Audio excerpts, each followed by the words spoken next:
everybody. It's Brianna Henneke-Hodges with another episode of Learning Through Uncertainty. Joining us today are Dr. Brittney Wilson, Executive Director of Innovative Programs, and Farhat Ahmed, the Director of the Marietta Alternative Education Program for Marietta Schools in Georgia.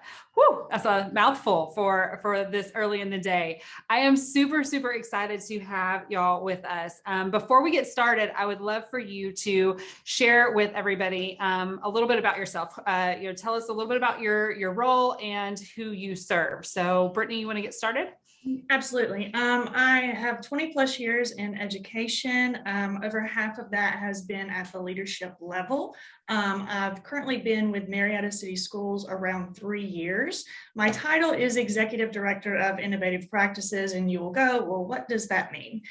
So I kind of work with a charter, because we are a charter system here in the state of Georgia, a public charter. I also work with policy, so writing board policy to make sure that we're meeting the needs of our community and our students. I work with the discipline, which is kind of how Farhat and I work hand in hand with our alternative program. And then I also oversee federal programs. So making sure that our funding is getting to our students that are most in need. All right, what about you? Tell us a little bit about your role. Okay, Farhat Ahmed. I'm a career changer. I was in law enforcement, and then I came over to education. This is my first leadership role.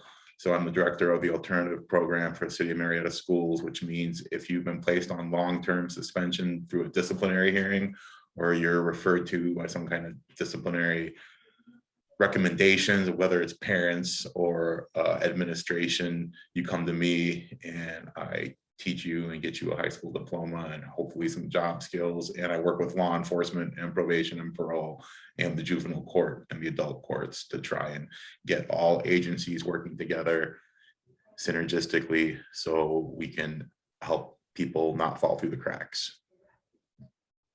Awesome. So I want to jump in a little bit and get you guys to talk a little bit about this program, because this is one of those things where, we often talk in education, especially when we're interviewing people, when we're celebrating the great work that happens in our schools. Oftentimes we talk about a certain students, certain programs, different things like that. But one of the things that usually happens in the back is you have a lot of educators that are like, but that doesn't work with my kids. You don't understand the kids that I'm dealing with every day, or the challenges that they're facing. And so I really want you guys to unpack, if you will, who are the kids that you served. I mean, you talked about how a lot of them are dealing with legal repercussions or behavior issues, different things like that. So, not exactly what we would term as the easiest students to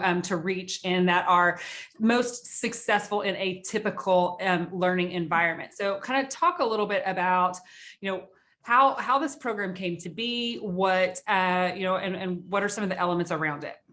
Let me start out by kind of giving a broader picture of Marietta City Schools. We're a very diverse student body. So we have roughly, you're looking at 35% African American, around 40% Hispanic, and then 15% Caucasian. So again, very diverse across our entire district. Of our district, we're looking at around 60% economically disadvantaged. So we have a lot of different obstacles when we're working with our student population.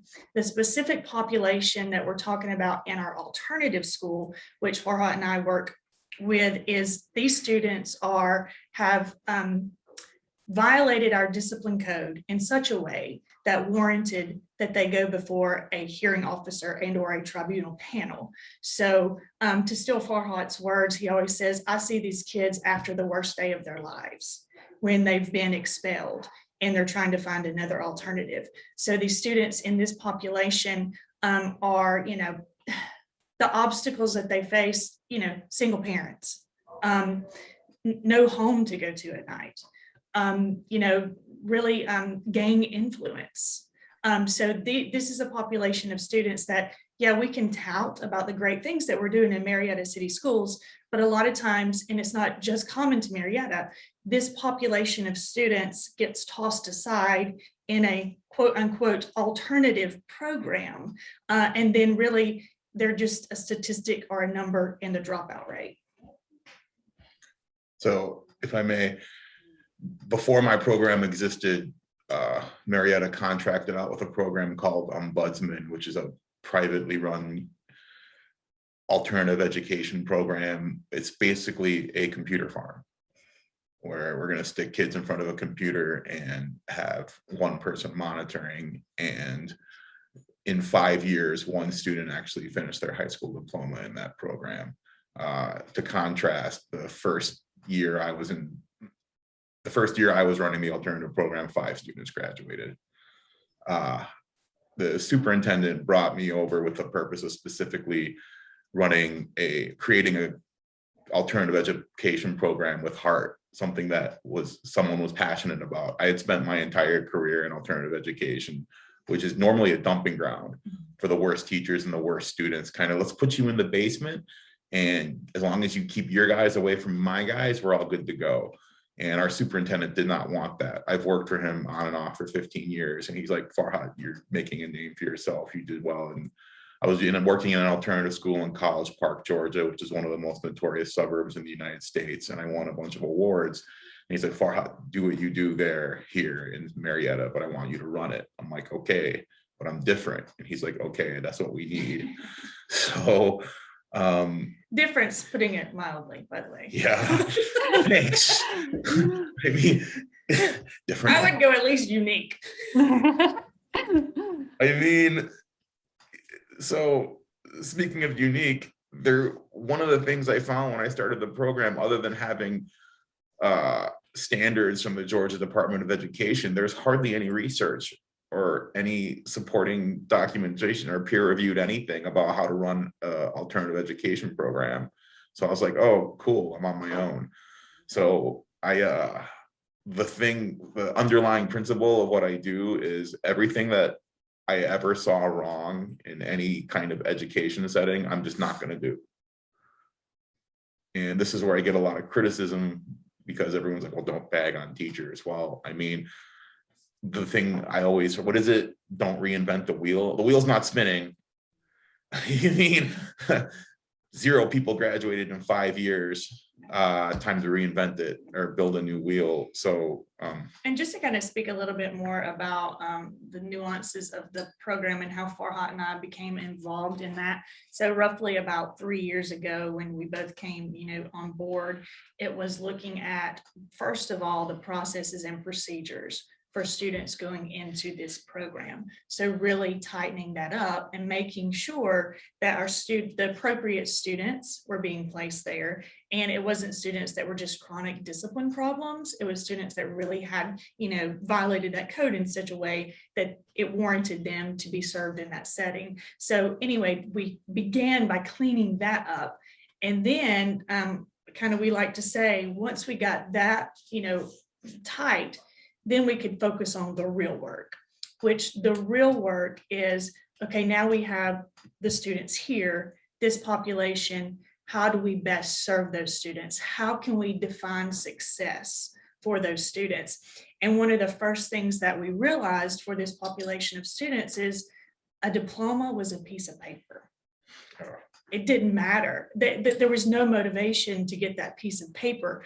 So we had to look at, okay, what is a motivator for a student in this population? And we have partnered with our local technical college, Chattahoochee Tech, and offered through Senate Bill 2 here in the state of Georgia, the opportunity for our students to get a welding certificate, get construction. We're working on HVAC right now, but getting these technical certificates simultaneously while they're working towards their diploma. So I think that's kind of been a game changer for us, because we found something to motivate the students, because we wanted them to graduate, but they had no motivation to graduate, and we couldn't sell a piece of paper. We can sell a credential, a job skill. And these are things that our kids are passionate about. I know we have the one student who's pursuing the automotive pathway. And he's doing welding, and he's going to be our first graduate, and he's one of the first graduates in the district to graduate with this particular dual enrollment option B certificate. And if you don't mind me, another game changer for us is just we're like 50-50 social emotional academic, maybe 60-40. It just depends on the day, because that's the other thing.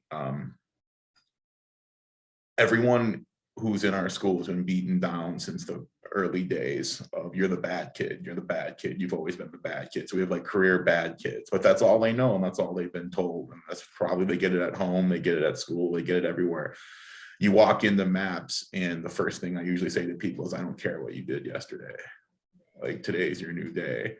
And then out of desperation one day, we started having these family meetings. I called Brittney in a cold panic because a bunch of my students just got arrested for robbing each other. And it was, I like all of a sudden lost 3 people, one of them possibly getting deported, and I didn't know what to do. And so we had this meeting where it was Brittney and I and a couple of police officer friends of mine and the guy who runs our meditation group. We have meditation every Friday, by the way, really helpful. Anyway, and Brittney, one of the first things that was said at this family meeting, Brittney said to the group, "When was the last time anyone ever told you anything positive?" And the room was like dead quiet. And we just kind of went from there. And part of it was us sharing stories about coming up and trying to connect with them that way. And part of it was, we don't want to see any of you get arrested. Here's our phone number. If it was the day before a break, so I'm like, call me if you're on that cliff, if you're on the jagged edge and you're looking to make this decision or that decision. And has it always been successful? No, we still have students who are arrested over break, but also I get like 3 or 4 phone calls over break out of desperation. And even the police will call me over a break and say, Farhat, we just arrested so-and-so, you please talk to them. And I'll kind of just to continue that and put in the whole pandemic situation and what we've dealt with, from the initial start of this program and then going through the pandemic and then where we are right now. Those family meetings happening before a break, because when this population of students, they're on a break, there's no routine to their life anymore. School's the only routine, the only thing that is normal to them a lot of times. So it was so important, especially during the pandemic, that there was some type of normalcy that was kept with this population of students.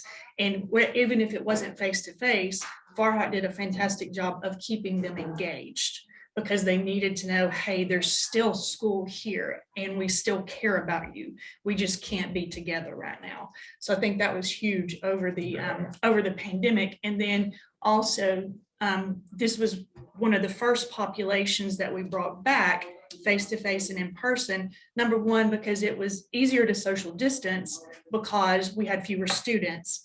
But then also it was a population that we know needed to be back in person as soon as we possibly could do that, where we felt that it was safe for the students. So can we talk a little bit about those transition periods? Because I think that that's one of those things that has been a struggle across the country, right?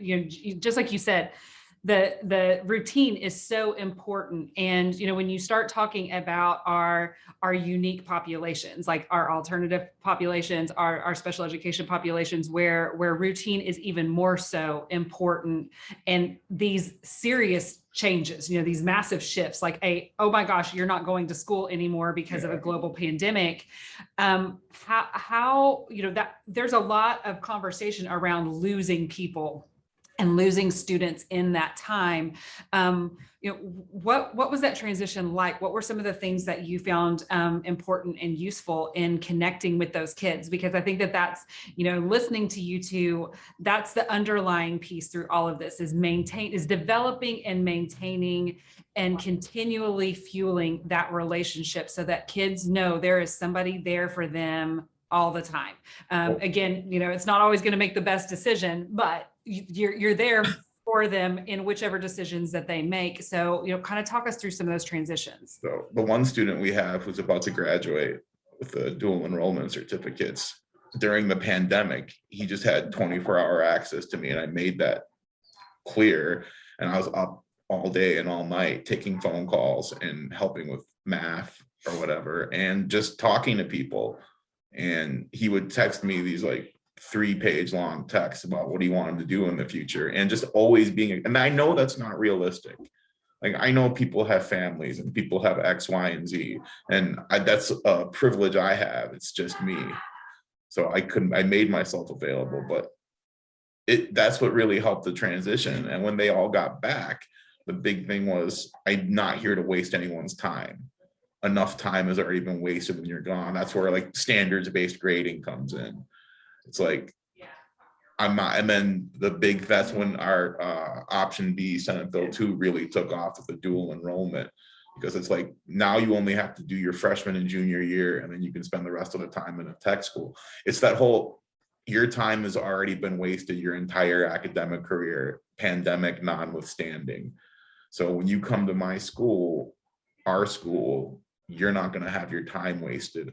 We're going to get you in, we're going to get you out, and along the way, we're going to get you some emotional support and build you up as a person. Yeah, and to kind of right along with what you said, Brianna, about the relationship piece, I think we graduate 100% of kids now that don't become incarcerated. So it was very, very important for us to highlight and showcase our local police in a positive light, because these are kids, from the time that they're little, have been taught that, the police are bad. They're going to get you.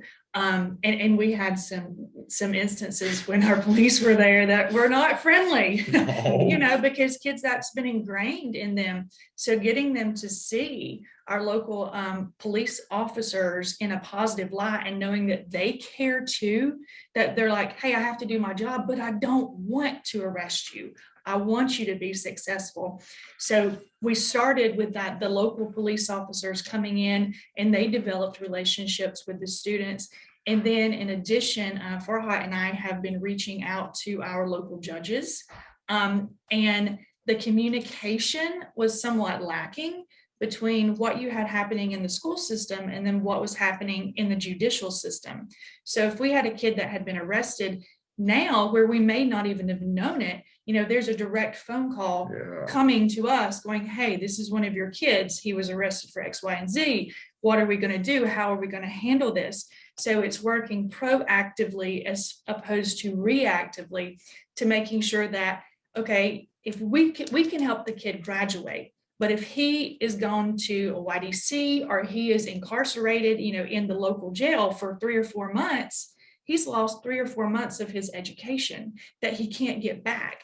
So we're trying to eliminate that by allowing the students to come to MAPS and come to our alternative program while they're maintaining all the things set forth by the court system, the check-ins, check-outs, the making sure that you're going to school, going to the counseling services. So that piece has been very, very helpful in making the program successful.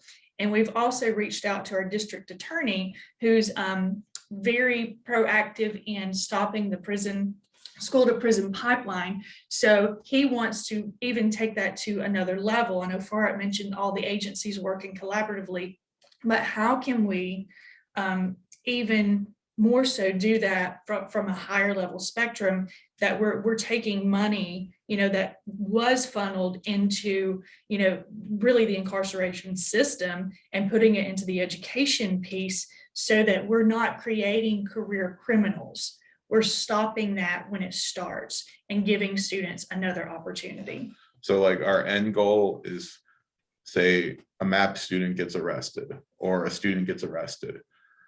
Depending on the criminal charge, it goes before the district attorney. If it's a Marietta City student, the district attorney calls us, or they immediately say, let's talk about diversion.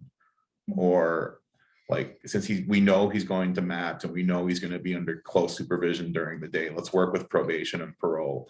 And maybe he needs to be on house arrest, maybe not. We put him on house arrest. He goes to probation and parole at night. He goes to MAPS during the day. And they make provisions for the dual enrollment. They make provisions for employment, but that's working with us. And then they also know they're getting counseling services at MAPS. They're getting mindfulness training. So it's all like every agency working together to keep people out of jail. That's the flow that we want. That's the A to B that we want. And then usually we got A to B, right? C and D always in the past has been incarceration or worse. And we're trying to make C, oh, look, you just got a job at Marietta Toyota servicing SUVs or whatever. I mean, but we're there. Like our first guy is about to do this. So, I mean, is it perfect yet? No. Is it ironed out yet? No. But we've had all these meetings. We're having these meetings. We've given a list of students to the district attorney already. And he's already working on, like, these are the guys we need to get in some kind of diversion program. And the criminal court judge has called me in to testify on a student's behalf to make my sentencing recommendations. So, I mean. And it's, your bottom line is the right thing to do. And again, I go back to our conversation where it began, where this has typically been a population that has been discarded, and pretty much set up for failure. And just counted as a dropout, or I'm just going to take the hit because there's really nothing I can do. And what we've found through this process is that these are students who don't have an advocate, because a lot of times there's not a parent there. We have kids that are living on their own. So there's nobody to fight for this kid. And like Farhat said, it was like eye-opening in that first meeting. It's like, when's the last time someone said something positive to you? I mean, a birthday card, a Christmas gift. Like, these are the kids that don't get those things. They've never gotten those things. And they don't know how to be their own advocate. So I think that's kind of the role that we're trying to fill is, yeah, you made a bad decision, but it's not the end of your life. You still have a life to live, and it can be a productive life. It doesn't have to be one where you're in and out of jail, prison, etc. You don't have to be the stereotype that you've been presented throughout education, which is you're a bad kid. You're not a bad kid. We just need to find the right place for you. Well, and then the other thing is too, before you're 17, you're still a juvenile. So every single interaction you've had with the criminal court is a juvenile charge. No one's going to see that charge. Those records are sealed until you get started. When you're 17, you're screwed. You get charged as an adult. But before then, we've had students who like, I can't join the Army because of my criminal record. I'm like, yes, you can, because that record is sealed. So I just, we're trying to recreate their self-fulfilling prophecy. We're trying to give them a different prophecy, not the self-fulfilling one they're used to. Yeah. So I know a lot of times in alternative placements, it's kind of almost a come and go, right? Like they're sent for a few months or for a semester, and then they go back in. It kind of sounds to me like your crew are with you for the duration. Is that the case? I will say, typically you're absolutely right that an alternative ed program is a very transient, where you have students going back and forth. And I think this speaks to the success of the program. We have a lot of students who are placed there because of a disciplinary issue, but they figure out, oh, I'm doing well. This is working for me. I'm successful. So they choose to stay in that environment. So we do offer choice contracts where, okay, you know what, hey, you've caught up on your credits, you're working toward this credential. If you want to stay here and finish, we will allow you to do that. Well, and sometimes at high school administration or middle school administration will try to cut off something before it becomes a thing. And like, hey, I think we have a student who might function better with you instead of sticking with us. Yeah. So, I mean, we're open for business.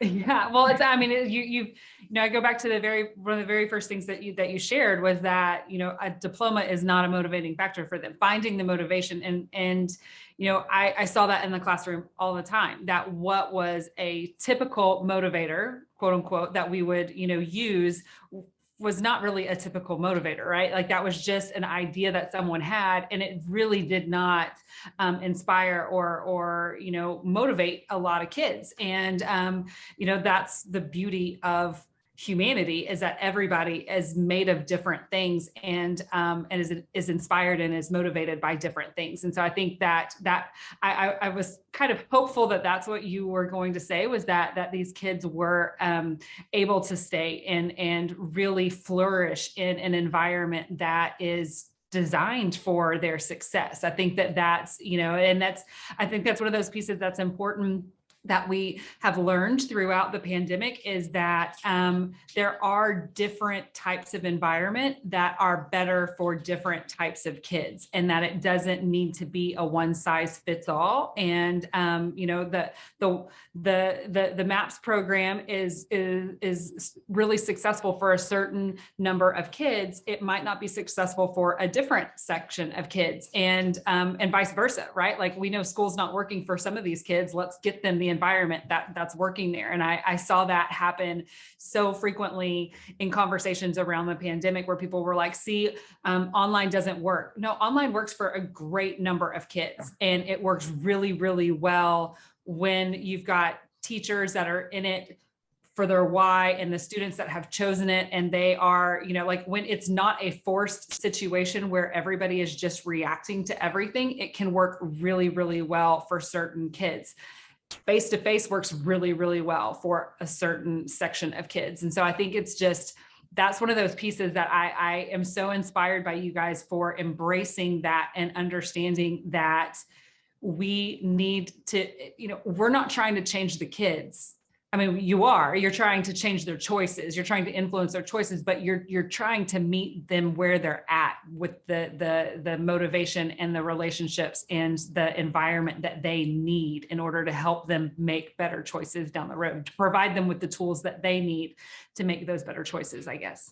For sure. And I think to add to your conversation, it's important to define success for every kid, because that looks different for every kid. What it means for me to be successful, or a certain student to be successful, it's not like we talked about a piece of paper or a diploma or a credential or a job skill. If that kid's not passionate about what success looks like, then they're never going to be successful. Right. Well, and helping them survive. I mean, like you said, it's one of those things where if they don't have that environment, I mean, what's successful to them could very well be bringing home a paycheck every week that allows me to have a roof over my head. Awesome. Oh. Absolutely. Like, let's make that happen, because if they're not able to have that, they're going to go and find a way to make that happen. Right. And like our hope is to help them make that choice in a way that's going to keep them safe, right? It's going to be beneficial for our entire community. Yes, yes, yes. I mean, if I may, it's not, we accept them. What do you say? Meet them where they're at, but at the same time, we have to accept them for who they are. Yeah. And I think, I mean, like, that's one of the things that we talk about all the time, of like, oh, let's recognize our kids. Let's see who they are. Let's embrace them for who they are. And, at the same time, we get frustrated when they aren't what we expect them to be. And so I think that's where, I see so much empathy in what the work, like, that's the core of your work, is helping yourselves understand what they've gone through in order to help them see that they are, they are people, and they have every right to a successful and healthy and wonderful life. And how can you help them make the best of that life together? So. Yeah, for sure. Absolutely. Yeah.